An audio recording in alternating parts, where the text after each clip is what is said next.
Hi guys, today's Leetcode daily problem is count subarrays with fixed bounds. So we are given an integer array nums and two integers min k and max k. Now we have to find all the possible subarrays. Any subarray whose minimum element is equal to min k and maximum element is equal to max k, it is known as a fixed bound subarray. So we have to return the total count of fixed bound subarrays. Now we'll see examples so that we can understand this question in a better way. Here this is nums array, min k is equal to 1 and max k is equal to 5. So if we see this subarray 135, here the minimum element is 1 which is equal to min k and maximum element is 5 which is equal to max k. So this is a valid fixed bound subarray. In this subarray also minimum element is 1 which is equal to min k and maximum element is 5 which is equal to max k. So this is also fixed bound subarray. So total two fixed bound subarrays are possible. We'll return 2 as our answer. Now we'll see brute force approach. So it is very simple. We'll find all the possible subarrays. Then we'll find count of all the subarrays whose minimum element is min k and maximum element is max k. But finding all possible subarrays will itself involve time complexity of big O of n square. So minimum time complexity here involved will be big O of n square, which is not a feasible solution. So we have to look something better.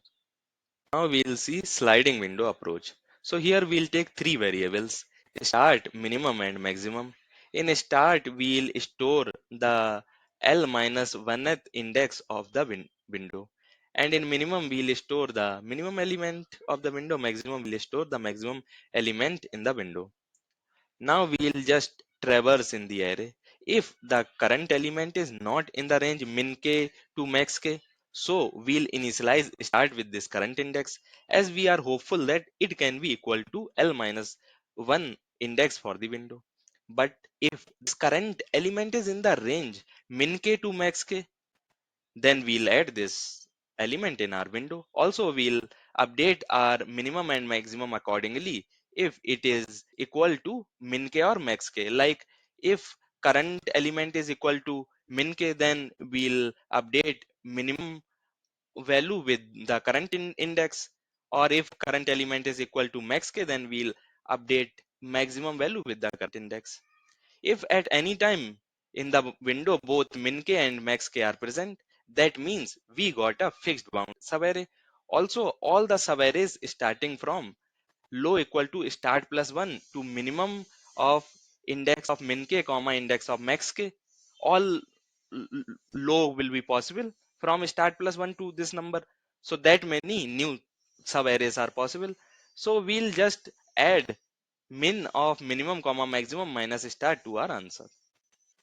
Now we'll see code so that we can better understand our approach. So we have initialized answer equal to 0, minimum as equal to minus 1 and maximum as equal to minus 1 since there is no element present in the window currently and start is equal to minus 1. Now we are just traversing in the array, and if the current element lies in the range from min k to max k, that means this element can be part of our window.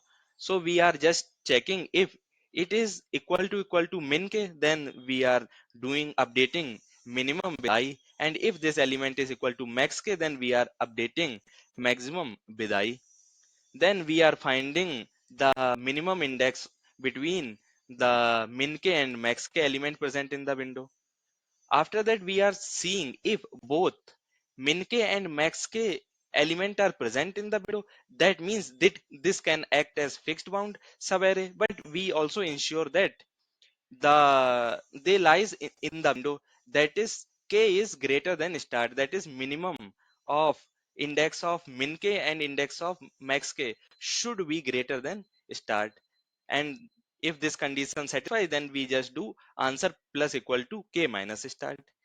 And if current element does not lie in the range of min k to max k, then we just update our start to I, as we are hopeful that our window can begin from the next index. After all the iterations are done, answer will store the count of fixed bound subarrays. So we'll return answer. If we talk about time complexity, then there is only one loop. which is where we are exploring all the elements. So time complexity is O of n. If we talk about space complexity, then we are not using any extra data structure, array or vector. So space complexity is constant, that is O of 1. If you have understood this question, then please like, share and comment on this video and subscribe my channel for more such videos. Thank you.